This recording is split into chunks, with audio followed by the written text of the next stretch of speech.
I'd like to welcome you all here today. My name is Dominic Taylor from the Limerick Writers Centre, and I'd like to welcome you to the unveiling of the plaque celebrating the familial connections of the poet and author Robert Graves with our city. It also inaugurates a literary walking trail that the Limerick Writers Centre will be developing over the coming year, highlighting our city's literary heritage. I'd like to thank Richard Costello of the Locke Bar for their support and helpful support and generosity in allowing us to put up the plaque, which will be unveiled by the Limerick City of Culture Writer in Residence for July, poet John Liddy. First thing, we're going to go to the grave of Charles Graves over in St Mary's Cathedral. Too often we find that graves are just forgotten, they get overgrown, and they almost look desecrated. So to have such a wonderful monument still honoured and remembered today is something that I welcome wholeheartedly. And so I thank all of you who have made this evening special for the cathedral and indeed for the Graves family. Ladies and gentlemen, I wish to thank Reverend Sandra Pragnell, Dean of Limerick, for her warm welcome and for her presence here this evening at this event, which honours Robert Graves, a poet who has been described as one of the most brilliant lyric architects of his century. Today, the 24th of July, was chosen for this event as it is the birthday of Robert Graves. And it is Bishop Charles Graves who provides this city's connection with Robert Graves. For on this day, in 1895, the Graves family here in Limerick was celebrating the birth of a grandchild. And as we stand here, remembering Robert Graves and his connection with Limerick, may I conclude with the words of his grandfather. Bishop Graves has written, "Let us carry with us a loving remembrance of the spot on earth from which we took our flight, our birthplace, and the home which is the sanctuary of the purest and strongest of our earthly affections." On behalf of the Limerick Writers Centre, may I again thank you, Reverend Sandra Pragnell, Dean of Limerick, for giving us the opportunity to show our affection this afternoon for Robert Graves and his grandfather, Bishop Charles Graves. Thank you very much.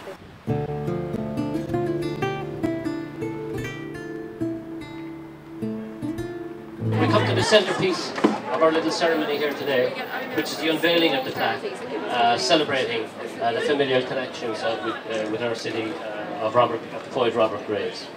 I'd like to introduce you to the Limerick Writer in Residence for July, John Liddy, who's agreed to do the unveiling for us. Well, Robert Graves, he is the author of something like 180 books. These books consist of poetry, criticism, biography, fiction, anthropology, social history, mythology, biblical studies, translations, and children's books. And this is quite a body of work when you think about it, you know, and not just confined to one area.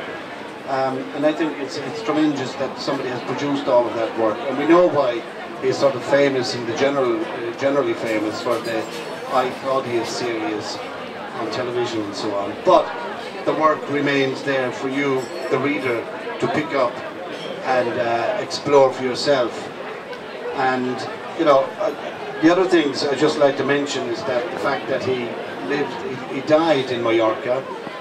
I was invited over to Mallorca. They were having a commemorative event for Robert. I couldn't go, I just simply couldn't make it.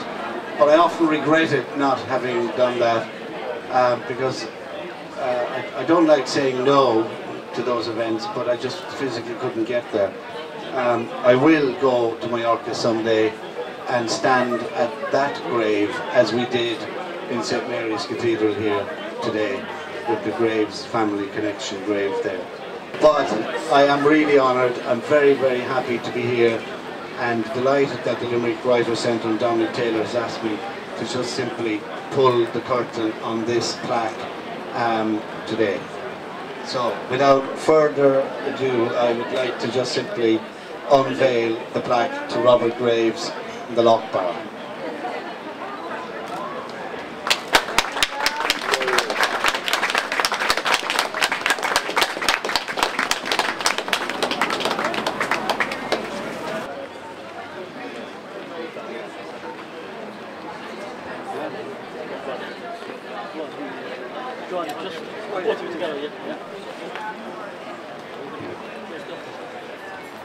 How many secret nooks in copse or glen we saying forever with our pure embraces? No man shall know, though indeed master poets reckon one such heavy eve of the year. Symptoms of love. Love is a universal migraine, a bright stain on the vision blotting out reason.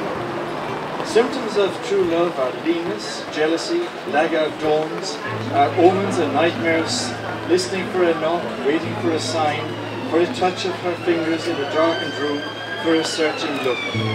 Lady, lovely lady, so careless and so vain. Once when a beggar called, she gave the child away.